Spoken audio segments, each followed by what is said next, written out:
Olá, boa tarde. Estamos começando agora mais um Economia em Foco. E hoje nós vamos falar muito do cenário internacional que tem afetado bastante o movimento do mercado brasileiro. Isso pode acabar tendo desdobramentos também na economia, mas nós temos vários outros fatores de incerteza que têm provocado também turbulência no mercado. As eleições são um forte fator de incerteza. E nós temos dois convidados hoje aqui no Economia em Foco. O Pedro Paulo Silveira, que é da Nova Futura Investimentos, economista. Pedro Paulo, boa tarde. E o Luiz Fernando Roxo, da Zeneconomics, é isso? É isso mesmo. Uma boa tarde para você, obrigada pela sua participação. Muito obrigado, boa tarde. E eu lembro que você pode acompanhar o Economia em Foco pelo YouTube, pelo Facebook da Jovem Pan News, e depois você pode conferir o nosso programa na íntegra, pelos canais, e pode também conferir os programas anteriores. Então vamos falar do cenário que nós temos nesta sexta-feira de mercado, desde a abertura, muita agitação. Se falava da Turquia, porque Trump continua ameaçando com mais taxações, tem a questão política lá, a Turquia agitando os mercados, mas nós tivemos uma pesquisa eleitoral que também mexeu com o humor do mercado desde a abertura, né? Quem fala primeiro? Ele é da Zen Econômica. Pessoa Zen. Zen Econômica. Da nossa mesa vai falar. É isso aí. De alguém Zen falando. Nós chegamos cedo, eu já avisei a Denise que tinha saído a pesquisa, né? Eu Tudo que o mercado tem, tô lá na Infomoney, não está é Zen, né? Então, a pesquisa assustou mesmo, por mais que então as fala para o nosso, mundiais de moedas... ouvinte que tem uma fator Haddad. Tem. É isso que interferiu. Foi uma surpresa, né? A subida assustou dele nessa pesquisa. Foram uns 15% dele. Já se esperava alguma coisa assim, mas quando a realidade acontece, assusta. Então, nós nos assustamos de manhã e o quadro que se pinta pode ser Bolsonaro e Haddad no segundo turno, o que para o mercado traz mais turbulência ainda. A gente só vai ter alguma resolução lá perto de novembro, né? Os nossos ouvintes não gostam muito que a gente fale questionando a posição aí dos dois, mas seriam dois candidatos que poderiam trazer uma certa instabilidade política pela base de apoio que se exige numa reestruturação da economia e tudo mais, né, Pedro Paulo?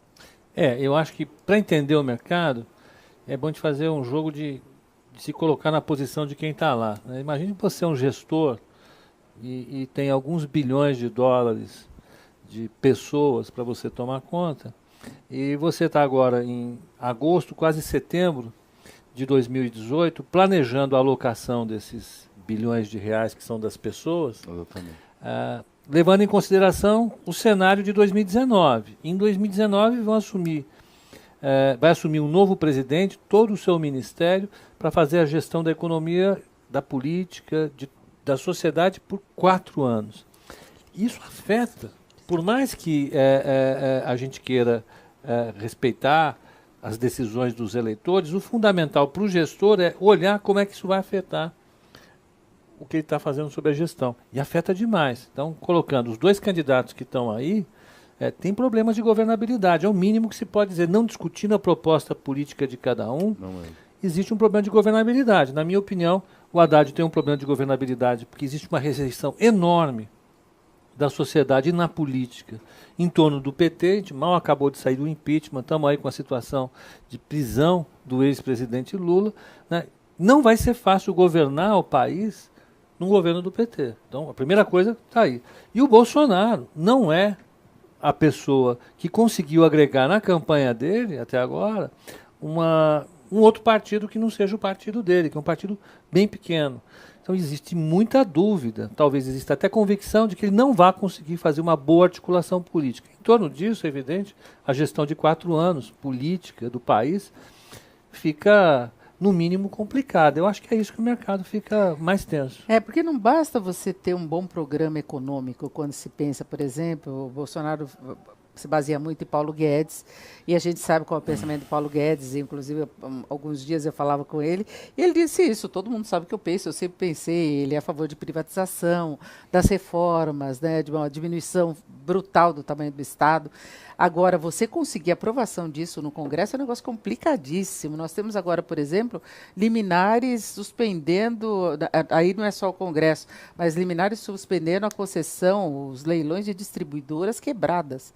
Não é que se tenta passar para frente porque não dá para administrar mais aquilo, e é uma coisa pequena. Exatamente. Então você tem a força do corporativismo, e é esse corporativismo que vai lá no Congresso também para minar a base de negociação sempre, né? a situação econômica já seria muito grave se a gente tivesse um governo de coalizão, com uma gestão ortodoxa da economia, já seria muito difícil pelo endividamento, centralização, grande parte das despesas completamente travadas. Agora, com um cenário de incerteza com relação a quem será o presidente, deixa tudo muito mais complicado. A volatilidade não para de subir, né, no mercado, a volatilidade implícita, a percepção real de risco. Então, daqui até outubro as coisas devem ficar bem agitadas. Mas muita coisa tem que acontecer ainda. Primeiro definir a situação do ex-presidente Lula, depois tem o início da campanha em rádio e televisão, vamos ter mais debates, então a situação ainda pode se redefinir de uma outra forma e talvez até com mais articulação política, não é? Porque depois vem segundo turno, aí necessariamente deve haver algum entendimento dos partidos, né? Eu acho que esse formato de eleição ficou muito condensado, atrapalhou todo mundo, atrapalhou os candidatos, os partidos, o eleitor, podia ser um pouco mais extenso. Mas eu gostei do que você falou em relação ao cenário econômico e social do país. A gente tem, hoje sai o número da Serasa com 63 milhões e meio de pessoas negativadas no Serasa. Isso reflete o estado da situação brasileira, das famílias. Você resolver os problemas econômicos implica necessariamente em fazer pactos, porque tem um custo elevado para ser dividido entre todo mundo, entre as famílias, entre famílias e empresas, quem vai pagar isso, quem não vai. Você precisaria ter uma capacidade de articulação, de coesão social muito grande para achar a solução que seria menos dolorosa para o país. Mas nenhum dos dois candidatos me parece que vai ter esse capital político na hora de chegar lá. O país, qualquer que seja o resultado nesses dois cenários, chega cindido, chega muito dividido e num momento de necessidade dessa coesão que você falou, que realmente é o grande ponto. Né? Agora essa coisa da Serasa, o Ciro resolve. Resolve tanto quanto o Paulo Guedes resolve a questão de redução de impostos. Né? Eu posso fazer tudo na caneta. E o Paulo Guedes sabe disso, ele é um esperto para burro. O cara já foi banqueiro a vida inteira. Não, imposto até você tem margem para cortar, né? Não dependeria tanto do Congresso. O problema é a consequência sobre as contas públicas. Você quebra o Estado. Você tem uma restrição gigantesca hoje, porque você tem funcionário público. Você não pode simplesmente demitir o funcionário público. Tem corte aí tem que não vai ser tão fácil, né? Assim. Boa parte dos até cortes... a reforma da Previdência, ela tem uma transição longa porque você tem direito adquirido. Então, você não muda bruscamente, tira o direito das pessoas, você vai trabalhar mais 15 anos e o valor é menor. Não dá para fazer isso. Você consegue fazer isso, inclusive, como está sendo proposto, em cima dos setores da sociedade que são mais vulneráveis politicamente, que são os mais pobres.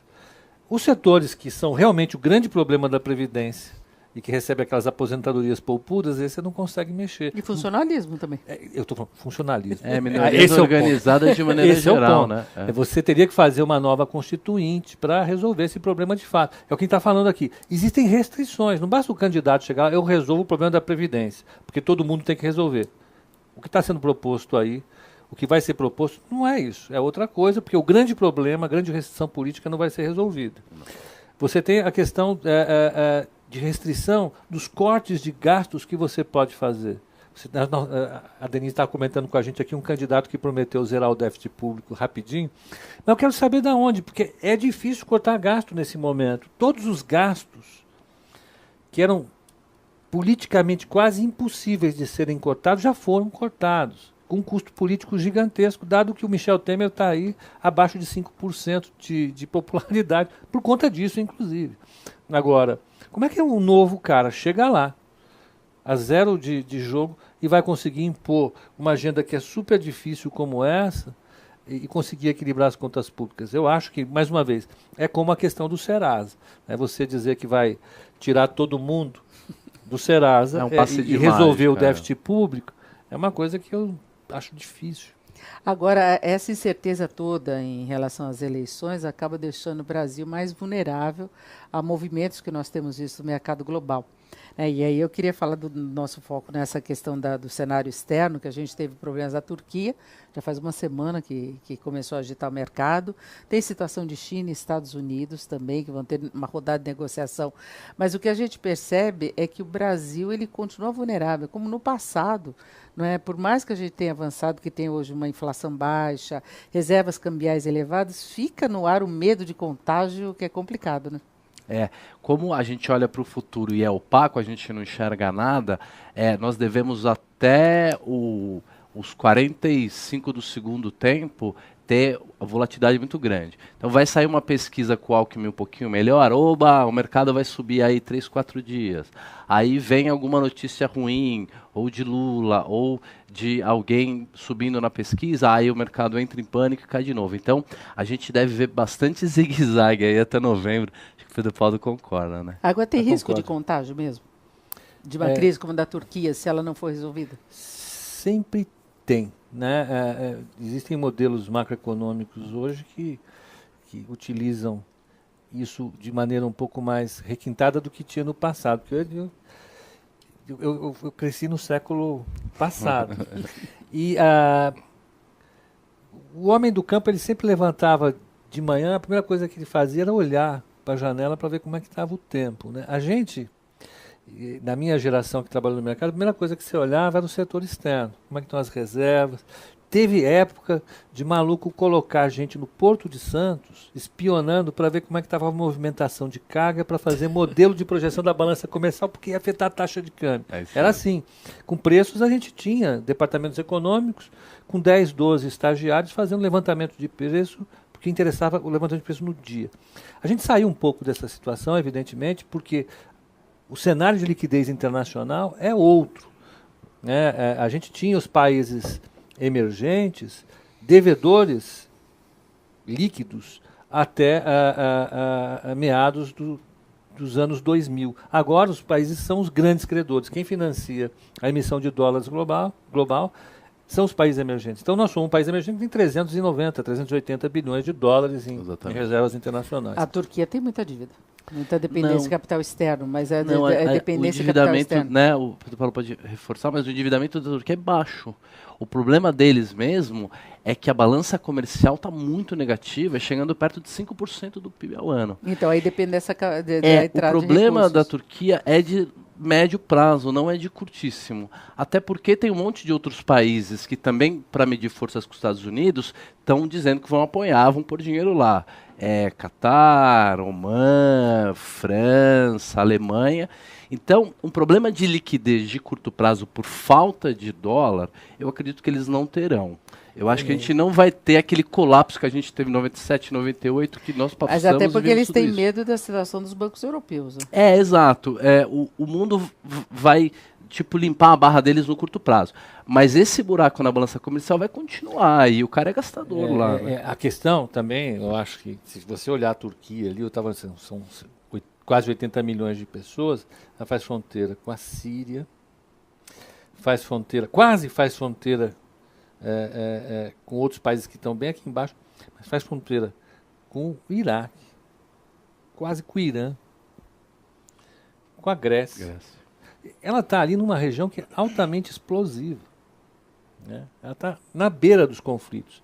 E durante muitas décadas, a tradição do mundo ocidental foi ter a Turquia como um grande aliado para barrar as pressões geopolíticas que vêm daquele lado.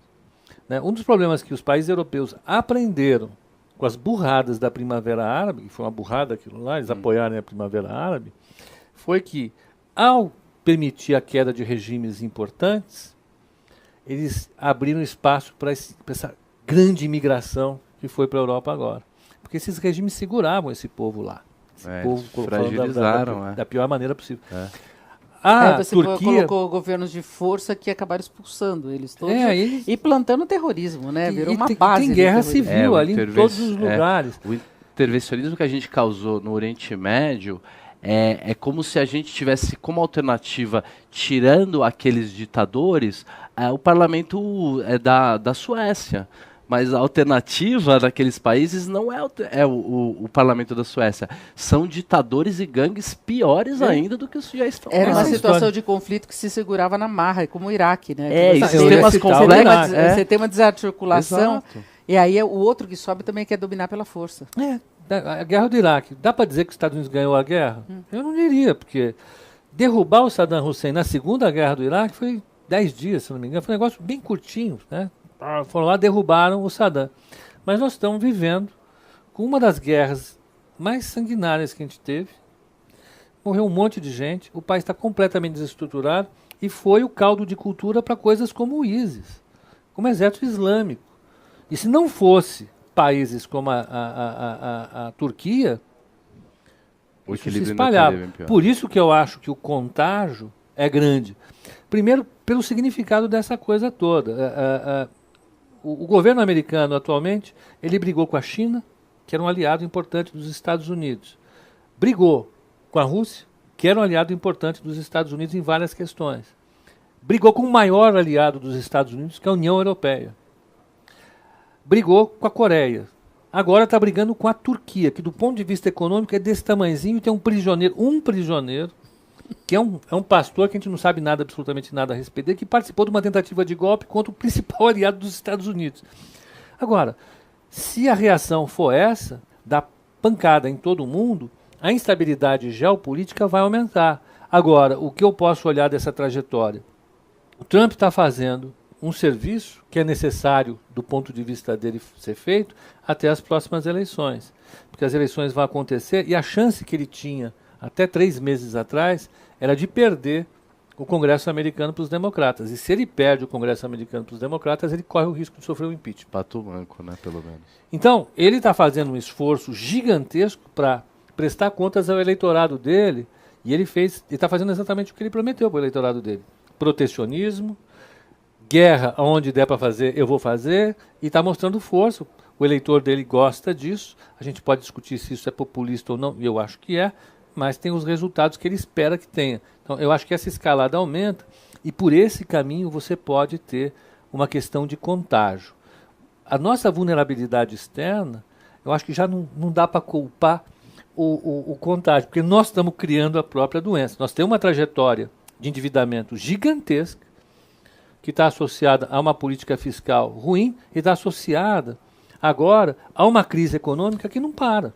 Nós temos um PIB aí, nós estávamos sentados aqui um ano atrás falando sobre o PIB ia ser esse ano 3,5% de alta. Você já tinha uma projeção de dívida PIB, de déficit, com esse PIB ruim. O PIB vai crescer esse ano 1%. E lamba os beiços, como dizia a minha avó. Vai ser isso. Né? Desemprego alto, não dá falta para de culpar os investimento. turcos por essa situação. Eu acho que a gente vai empurrando o risco para cima, como você muito bem falou, por conta das nossas próprias idiosincrasias, os nossos problemas. E a volatilidade tende a aumentar. Eu estava vendo o gráfico da volatilidade do Ibovespa, que é a taxa de variação diária do Ibovespa anualizada, uma média de 10 dias. Se ela começa a subir muito, significa que o mercado está muito incerto. Porque sobe, cai, sobe, cai, sobe, cai, sobe, cai. Quanto mais ela sobe, mais incerteza tem no mercado. Nós ainda estamos num patamar civilizado para o Brasil. Nós estamos ali numa média de período bom.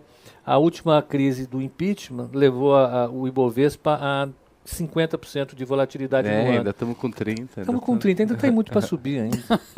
Dá É para piorar muito coração, ainda. é isso. Agora, Luiz Fernando, você acha então que continua essa pressão toda? Você arriscaria um palpite de previsão em dólar no fechamento deste ano? Imagina que o tempo é não linear no mercado. Então a gente passa 8 meses e não acontece nada. E às vezes em 1 mês e meio acontecem coisas que levariam 2 anos para acontecer. É o período que nós vamos passar agora. Nós vamos ter tanta variação, tanta notícia, tanta coisas boas hoje, ruins amanhã, que com certeza o cenário é de muita instabilidade, muito zigue-zague e tanto oportunidade para quem quer montar um portfólio, porque vai ter ação barata, quanto também, se o mercado subir bastante, é oportunidade eventualmente até de vender ou de se proteger. dessa volatilidade, porque nós vamos ter muita variação, isso está garantido. Eu, como sendo talebiano, né, dando assim, taleb, não acredito muito em previsão. Eu acho que o dólar é fluxo, mas existe claramente uma tendência global de aumento do dólar, né? Essa diminuição da liquidez que vai acontecer, a economia americana está bem mais forte do que o resto do mundo. Então, por mais que a gente não tivesse um problema muito grave interno, talvez o dólar já tivesse uma tendência de alta por si só, né? Agora, o Brasil não sofreu muito essa questão de fluxo, não é? A gente vê em alguns momentos que você tem uma oscilação de valor que não está necessariamente relacionada a fluxo. Quando você pega de uma forma mais global, o Brasil até perdeu menos do que poderia, exatamente por essas questões que o Pedro Paulo colocou de vulnerabilidade, né? O investidor ainda aposta em Brasil, né? Não tem como não apostar, né? Você pega o setor externo brasileiro, hoje ele é completamente fechado, né? Então a gente tem um balanço anual na área comercial muito bem equacionado e que tende a ficar bom durante muito tempo. Aqui não tem restrição nenhuma para a gente continuar sendo o celeiro global de grãos, né? Não tem restrição nenhuma do ponto de vista ambiental, de clima, está tudo muito bem, e num cenário onde os processos de incerteza climática vão aumentar, quebrando safras em vários lugares. Então, por mais que a gente veja preços de produtos brasileiros oscilando, dá para olhar para frente, para os próximos 5 anos, com preços de commodities favoráveis ainda para o Brasil. Isso é suficiente para dar aquilo que os mais antigos gostavam de dar de lastro. A gente tem algo segurando o Brasil, não dá para sair com ideias pirando por aí. O que pode ser, sim, uma fonte de preocupação e que acelera em alguns momentos a alta da taxa de câmbio, eu acho, é o endividamento externo brasileiro do setor privado. Né? O setor privado deve, né? Ele é devedor líquido, ele deve 600 bilhões de dólares no mercado financeiro internacional, exatamente, essas são as empresas. O que é natural, o dinheiro lá fora é muito mais barato que o dinheiro aqui dentro, você toma dinheiro lá fora. A gente teve um período de uma defasagem enorme de juros entre Brasil e exterior, né? Exatamente. Ainda estamos, se você olhar... nós ainda mesmo com toda a queda da taxa básica, ainda tem muita diferença, né? Ainda tem muita diferença, que a taxa de juros real é elevada. Então, eu acho que isso pode ser uma fonte de demanda por dólar, mesmo que o fluxo cambial seja positivo pelo lado comercial. Eu penso por aí, se fosse alguma coisa acontecer, como de fato está acontecendo. Nós estamos falando porque o dólar começou a 3,10 no ano, né? Eu lembro que eu conversei com você em fevereiro. Quando você acha que vai o dólar? Eu falei, 2,80, sem dúvida nenhuma. Ele não parou de subir desde então. Eu falo para Denise, para onde vai o dólar, muda de posição que ele vai para lá. Fala agora que vai subir muito, então. De lá para cá o dólar só subiu, né?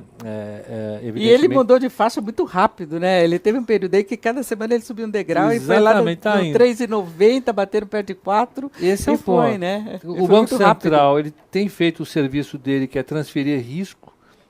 Ele está passando os riscos do contribuinte, do devedor externo para o contribuinte, quer dizer, ele tem vendido dólar através dos swaps para o mercado toda semana e tem tentado, com isso, amenizar os impactos da desvalorização cambial sobre o setor privado brasileiro.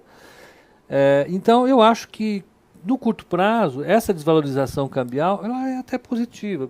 Eu, como economista, tenho que pensar que é positiva. Desvalorização do câmbio é um preço, é um ajuste no preço de uma mudança de situação que a gente tinha. Se a situação piorou no Brasil em relação ao resto do mundo, a desvalorização cambial é absolutamente natural. Então, acho que o câmbio tende a se desvalorizar enquanto as incertezas continuarem. Internacionalmente, a gente tem uma condição bem melhor do que a Turquia, que tem essa balança comercial negativa. Então, para eles seria muito ruim, está sendo. Para a gente nem tanto, porque o dólar subiu, a gente vende mais, o nosso produto fica mais competitivo, a gente viaja um pouco menos, compra um pouco menos de coisa importada. De qualquer maneira, o dólar tem o seu próprio fluxo e quando as coisas, a pressão diminuir, ele pelo menos se estabiliza com relação ao mundo. Então, eu acho que com relação ao câmbio, a gente tem uma situação relativamente boa. O problema, de fato, é o endividamento. Mas esse swap ainda está barato, a gente ainda tem bastante bala. Central Faz tempo que a gente não está numa situação tão tranquila em termos cambiais. Acho que a questão é uma questão mesmo de uma mudança global do câmbio, né? O dólar se apreciou no mundo todo mesmo. E a gente tem uma situação que faz anos que a gente espera, quando tiver eleição, tiver uma política econômica ortodoxa, aí a bolsa vai embora, aí nós vamos subir, aí é 120 mil, aí é 150 mil. Temer teve, né? Depende da condição política desse. Temer tem uma política ortodoxa e mais ou menos o que o mercado espera é que siga o que o Temer propôs de início. E a gente está nessa antessala, né? A gente está nessa antessala do rally, da alta, faz muito tempo e estamos há 50 dias da eleição cheio de surpresa aí, muita coisa ruim pode acontecer, né? Brasil é o eterno país do futuro. Exato. Nossa, lembra quando ele ia passar o Japão? É aquela história desde sempre. Assim. Parece que é uma lenda, né? Essa coisa do Brasil não conseguir dar certo. Mas eu acho que até o que aconteceu com o Temer é um exemplo importante desse tipo de preocupação que se tem hoje no mercado, com a necessidade de você ter apoio político. Né? Porque Temer veio no embalo do impeachment, ele conseguiu agregar forças em torno dele, tanto que ele avançou muito. Agora, acontece algum fato político, acabou, né? Não tem mais votação. A Dilma é o exemplo típico do gerenciamento político ruim que leva a uma tragédia para o governo, olhando para o lado do governante. Né? É um problema sério. Mas eu queria me atentar um pouco à questão do câmbio, só para a gente... O ideal, eu acho que num cenário como esse, é construir dois cenários. Né? Eu não acho que nada esteja definido, a gente está conversando sobre isso. Eu acho que ainda tem muito chão, o Alckmin ainda pode subir, enfim, tem muita mudança. Mas em se manter o cenário começando a ficar definido para o mercado entre Bolsonaro e Lula, e Haddad, né? Na realidade quase a mesma coisa. Então, se o Haddad ganha, a gente pode pensar que o dólar... Qual seria um preço do dólar? Não tem limite. R$5? Ele está 4 agora. R$5? Fácil. R$5, tá bom, R$5. R$5. Com o Bolsonaro aonde seria? R$3,90. Isso aí. Não mudaria muito, você concorda? R$3,90. Pode cair para R$3,70. Então o dólar ficaria com R$3,70 no Bolsonaro e R$5 no Haddad. Se a gente imaginar que os dois vão para o segundo turno com uma chance... Vamos colocar que o Bolsonaro tem chance de 60% e o Haddad de 40%. 40% significa que o dólar sai de 3,90 para 5, ele tem 1,10 para subir. Vai dar mais ou menos 40 pontos.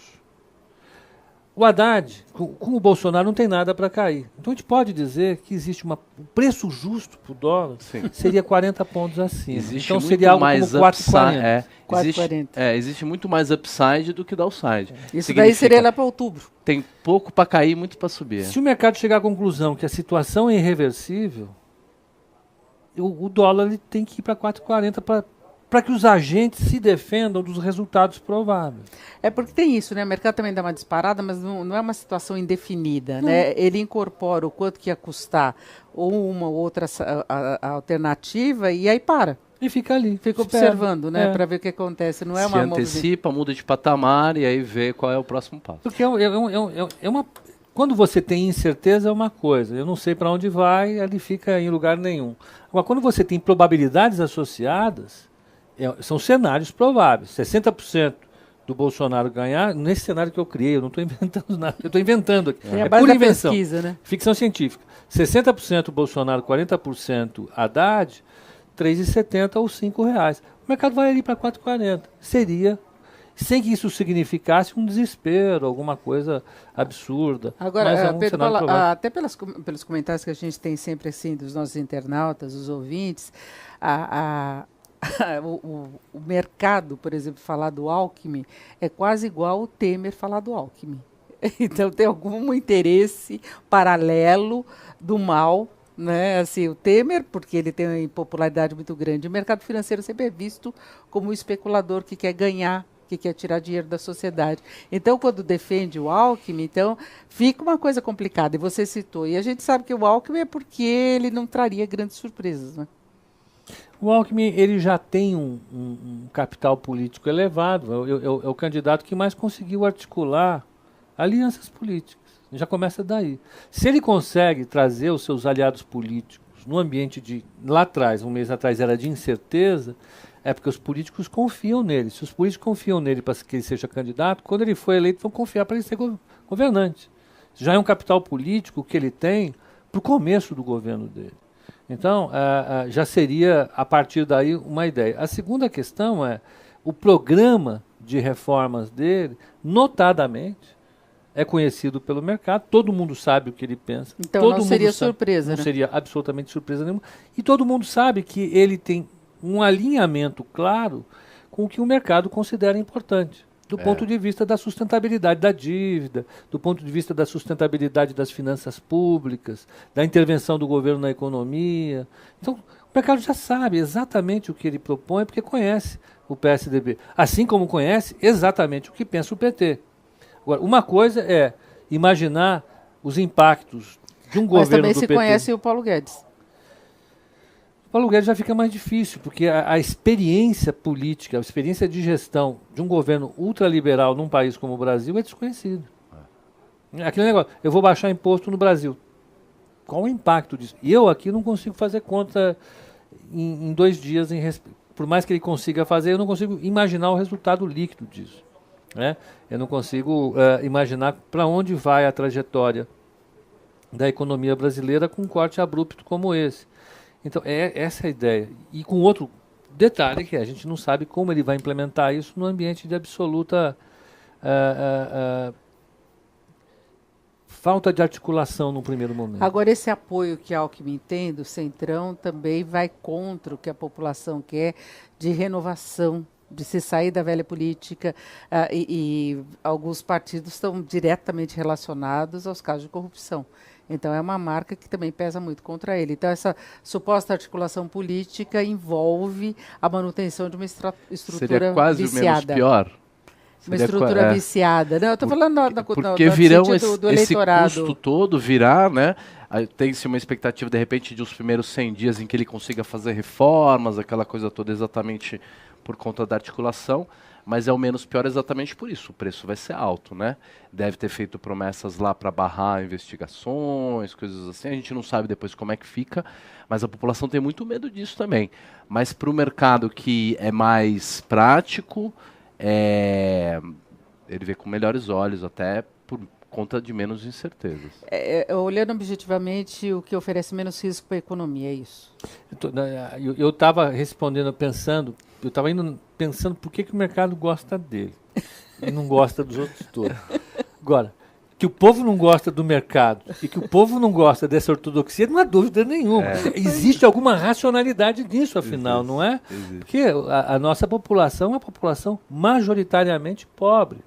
É simples isso, não é tão ilógico você imaginar que uma pessoa pobre possa ver o Estado como inimigo, porque necessariamente ela vai depender de escola, transporte, segurança, vai depender de salário-desemprego, e é compreensível, é racional do ponto de vista econômico, político, social, que as pessoas tenham essa relação com o Estado. Eu não vejo nenhum problema em relação a isso. É legítimo e é bom, inclusive, que a democracia exista justamente para isso. Agora, o Alckmin, eu acho que ele não tem um discurso que apaixone essa população. Uma parte da população está preocupada com a questão da corrupção, está preocupada com a questão da segurança. Uma outra parte que eu acho significativa, e é por isso o apoio que eu acho que o Haddad tem, está preocupada em resolver o seu problema. Qual que é o seu problema hoje? É o desemprego. São quase 14 milhões de pessoas com desemprego. Tem gente que voltou para baixo da linha da fome. E um político que não tenha coragem de olhar para esse problema e responder de maneira clara esse problema, que é uma demanda do Brasil, a gente precisa lembrar esse povo, o mercado, a gente precisa lembrar o mercado, a gente precisa lembrar o Alckmin, que eles estão no Brasil. É esse o Brasil, uma população paupérrimo. Então, precisa resolver esse problema. Como é que você vai resolver? Solução, né? Não quer aquele feijão com arroz. Não dá para dizer tira, que né? nós vamos cortar na carne, nós vamos fazer sacrifício. Poxa, isso não... Já estão fazendo sacrifício, né? Esse povo já está fazendo. Eles querem uma resposta objetiva. Talvez seja essa a questão, eu acho que precisa ter um discurso mais convincente. Mas eu sei É lá, que é eu não uma sou situação político. de crise que vai ter que ser administrada, esse que é o problema. Então você vai ter uma fase que a economia não vai decolar, não vai assim, seja com quem for, não vai assumir em dia 1º de janeiro Mas e em esse é o março ponto. vamos estar bombando, é isso. Voltamos ao nosso, aquilo que o Luiz Fernando falou de maneira muito correta. O cara que for fazer o governo aí, ele vai ter que fazer um governo agregador. Vai ter que pegar toda essa crise econômica e política, trazer todo mundo para junto de si e dizer, olha, nós temos uma conta pesada para pagar. Quem vai pagar? E só faz isso de maneira ideal, eu estou dizendo, quem tem autoridade. Não a autoridade do porrete, que é o que me parece vai acontecer no atual cenário daqui a pouco. Mas a autoridade política, chegar para os mais desvalidos e falar a situação é essa, chegar para o mercado financeiro e falar a situação Todo é mundo essa, vai ter que para o apertar setor um externo, pouco. para funcionário público, nós precisamos pagar a conta. Como é que nós vamos fazer? O caminho é esse. O que o Brasil precisa, sinceramente, na minha opinião, é isso. Agora, não me parece que nenhum dos que estão aí entendem claramente que esse é o problema. Então, São estão capazes indo para o pau. de fazer esse papel desse líder nato, né? Não um líder que vai precisar impor alguma coisa. Eu acho que a Exato. posição da maior parte do eleitorado, bom, a maior parte está indeciso, né? Está esperando para ver o que acontece, eu acho que vai definir. Segundo a de pesquisa acordo com esse IPESP, é processo. 24%. Então, é uma fatia É gente pra enorme, burra, né? né? Muita 20, gente que quarto. pode redirecionar toda a pesquisa. Agora, quando você pega Lula preso, ainda liderando, não considerando Haddad seria transferência, né? Seria o herdeiro político. E Bolsonaro, eu acho que de um lado Bolsonaro é o novo, é alguém que promete soluções em áreas que são importantes para as pessoas, como negócio de segurança, independentemente de você questionar, mas ele veio com o discurso novo fora. Apesar dele ser político há muito tempo, ele conseguiu colocar uma marca aí que ele não é político, né? Ele é muito político. Ele mas se não é vende como tal e vamos Como não. comprar o que ele está vendendo. Exatamente. Então ele tem essas propostas que atendem às expectativas de boa parte da população. E eu acho que o de Lula ficou a memória da última fase que o Brasil cresceu. Exatamente. De programas sociais, independentemente do que ocasionou depois para a economia, é a memória de desemprego baixo, de programa social, de economia crescendo, aquelas manchetes de grau de investimento, Brasil no mundo. Gera uma memória afetiva, né? Memória afetiva. Eu era acho que feliz, ficou. né? Eu era feliz naquele momento. Eu acho que para boa parte da população é isso. Não importa se ele está preso ou não. E não adianta a gente ficar brigando com os caras, você não tem que ser feliz. Você é feliz e ponto. Tem que quero ser refletir feliz. sobre esse fato. Né? Eu quero ser feliz, eu sou de feliz de qualquer jeito. Eu sou feliz com alguém que vai me oferecer segurança, defendendo que as pessoas acabem se armando para se defender. É isso, né? É a expectativa de cada um. A gente está num momento, acho que, de muita carência em vários pontos. Né? Em época de eleição, ainda mais chegando mais próximo do dia do vencimento, né, como a gente diz, as notícias vão mudar e os cenários vão mudar como o céu, assim. De uma hora para outra você tem uma mudança muito grande dos cenários todos. Alguém pode subir muito, alguém pode cair muito. Tem a TV, que a gente não teve nenhum impacto ainda, né? E potencialmente a gente poderia ter até alguns candidatos avançando mais, por exemplo, essa coisa contra o político. O Novo tem conseguido muita coisa sem ter muito espaço. Né, de adesão da população, de apoio. Só que não tem essa articulação política, e, aliás, não quis, né? O Novo foi uma coisa que se colocou como novo mesmo, não quis alianças, nem para ter espaço na TV, mas talvez um projeto de prazo mais longo, e a renovação do Congresso, né, que talvez consiga alguma coisa. Mas é isso, Álvaro Dias também tenta se colocar como alternativa em paralelo, também não tem decolado. Não é que tem outros que o mercado aceitaria, não é questão de foco só no Alckmin, né? Eu acho que é uma questão, eu não sou político, eu acho que esse discurso novo já não é tão novo, né? Ele já está tradicional. Eu vejo tanta gente nova. Collor era uma novidade para o país. E deu certo, né? Ele foi eleito. Deu certo para a eleição só. Durou quanto tempo? Exato. Agora, eu acho que o Luiz Fernando tem toda a razão em falar que o mercado ele tem esse cenário, vamos chamar esse cenário básico hoje, com Alckmin fora e Haddad e Bolsonaro disputando, dólar a 4,40. E se acontece que se o Alckmin consegue emplacar, a Bolsa foi para 82 mil, estava em 68 mil, foi para 82 mil pontos, assim, um foguete, um mês e meio. E o dólar, que estava beirando os R$4, caiu para 3,70. Um acordo com o Centrão.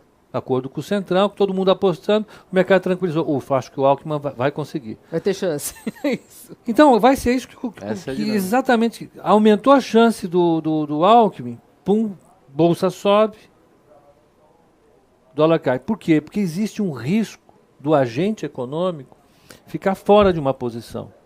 Porque se ele está fora de bolsa, por exemplo, e a bolsa está descontada, vamos dizer, está 72 mil pontos como está hoje, 72 mil pontos é um preço, ninguém precisa saber o que é. 72 mil pontos está aqui, ela pode bater 82 mil pontos de novo.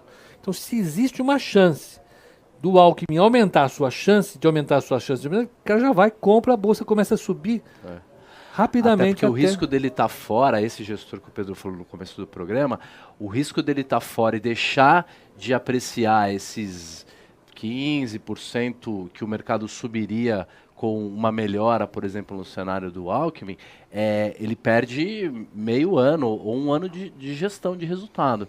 Então, ao mesmo tempo que ele comprou o seguro dele, a volatilidade está alta, ele está ali com o dedo no gatilho, ele tem que estar comprado em bolsa. Porque se o mercado faz um rally, ele perde esse movimento de alta, ele não recupera mais. Bom, nós vamos fechando por aqui o Economia em Foco de hoje. Agradeço muito a participação do Pedro Paulo Silveira, da Nova Futura Investimentos. Agradeço obrigada. O convite. E o Luiz Fernando Roxo, que é da Zen Economics. Isso aí, Zen Economics. Muito obrigado. Obrigada pela sua audiência, pela sua companhia. Depois você pode conferir toda a nossa conversa, o bate-papo. Eu acho que é até bom, porque eles deram alguns esclarecimentos em relação a essa posição política e as pessoas às vezes ficam com raiva de ouvir determinadas coisas. Então é importante entender o porquê, qual a perspectiva do ponto de vista da economia, que é esse o nosso foco. Então nós fechamos por aqui a Economia em Foco de hoje. Muito obrigada.